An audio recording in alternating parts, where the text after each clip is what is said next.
Assalamualaikum. Halo teman-teman. Makasih bagi kalian yang sudah mengklik video ini. Seperti yang kalian lihat di judul, dalam kesempatan kali ini aku ingin membahas tentang bagaimana sih cara etika berinternet atau yang sering disebut netiquette. Ayo, siapa yang jarinya masih jahil dalam berinternet? Berarti video ini buat kamu. Atau kalian yang sering kali bingung karena mendapatkan kejahatan internet dan gak tahu harus bagaimana? Video ini juga buat kamu. Daripada berlama-lama, yuk langsung ke pembahasannya. Tonton sampai habis ya. Etika berinternet atau netiquette merupakan seperangkat aturan dan norma-norma perilaku yang berlaku dalam interaksi di dunia maya. Dalam berinternet, kita harus memperhatikan setidaknya ada 6 hal yang patut kita lakukan dalam berinternet. 1. Menghargai hak cipta dan privasi orang lain. Hak cipta adalah hak yang diberikan pada pemilik karya, guna melindungi karyanya dari penggunaan tidak sah dari orang lain. Sedangkan privasi adalah hak seseorang guna melindungi dan menjaga informasi pribadinya agar tidak disalahgunakan oleh orang lain. Menghargai hak cipta dan privasi orang lain dapat dilakukan seperti 1. Tidak mengunduh, memperbanyak, membagikan karya orang lain tanpa izin atau lisensi dari pemiliknya. 2. Tidak menyebarkan privasi pribadi orang lain tanpa izin atau persetujuan orang tersebut. 3. Menghargai hak privasi orang lain saat bermedia sosial.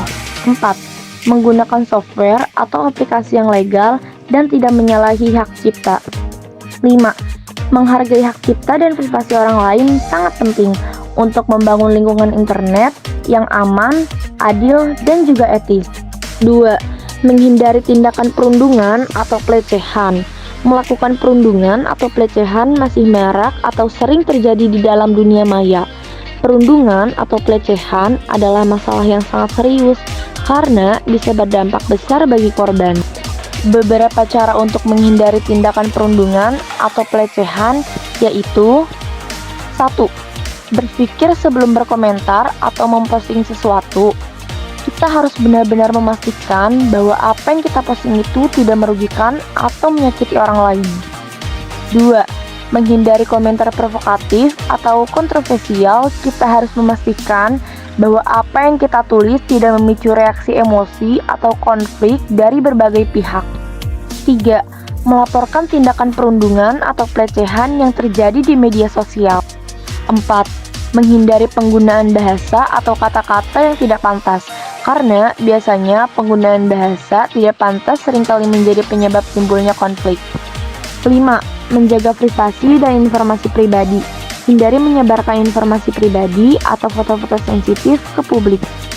3. Menjaga sopan santun dalam berkomunikasi. Sopan santun adalah budaya kita. Sopan santun seringkali menimbulkan kesan positif bagi kita. Tetapi dalam berkomunikasi di dunia maya masih banyaknya orang yang menyepelekan sopan santun dalam bermedia sosial. Berikut adalah cara menjaga sopan santun dalam bermedia sosial. 1. Menggunakan bahasa yang sopan dan santun dan menghindari penggunaan bahasa kasar, sensitif, menghina atau menyinggung perasaan orang lain. 2. Menghormati dan menghargai pendapat orang lain. 3. Menjaga emosi saat berkomentar dan menghindari komentar provokatif dan membalasnya dengan amarah tidak terkontrol.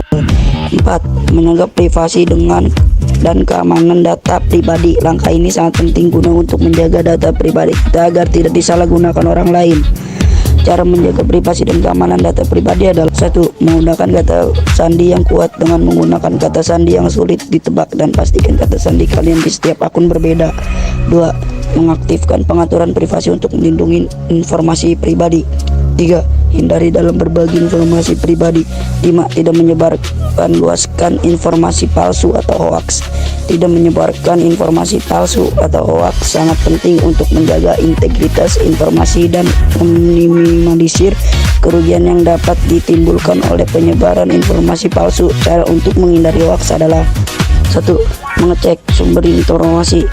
Hindari menyebarkan informasi yang tidak jelas dari mana asalnya. 2. Memverifikasi informasi. Sebelum membagikan informasi, penting bagi kita untuk memastikan bahwa informasi itu benar. 3. Meninjau kembali informasi sebelum membagikan. Pastikan informasi yang kalian dapat tidak menyesatkan atau merugikan. 6. Tidak melakukan spamming. Siapa dari kalian yang masih melakukan spamming? Spamming selalu diremehkan, disepelekan, padahal spamming itu berdampak besar loh. Kita tidak boleh melakukan spamming atau mengirimkan email atau pesan yang tidak diinginkan secara berulang-ulang. Tindakan ini seringkali mengganggu kenyamanan dan privasi orang lain dalam bermedia sosial. Berikut ini cara menghindari spamming. 1. Batasi frekuensi posting. Hindari mengirimkan banyak pesan atau postingan dalam satu waktu. 2. Hindari mengirimkan pesan promosi yang tidak relevan. Pastikan pesan promosi yang kalian sesuai dengan minat dan audiens kalian. 3. Mengikuti aturan dan kebijakan media sosial. Hindari melanggar aturan atau kebijakan tersebut. Sekarang kalian tahu kan mana yang harus kita hindari dan kita jaga dalam berinternet. Dengan memperhatikan netiquette, kita dapat menciptakan lingkungan yang aman, sehat, dan tentram. Karena hal ini juga membantu kita dalam menjaga reputasi kita damai bermedia sosial. Terima kasih bagi kalian yang sudah mengklik video ini. Semoga bermanfaat bagi kita semua dan kita bisa lebih bijak lagi dalam bernetiquette. Assalamualaikum warahmatullahi wabarakatuh.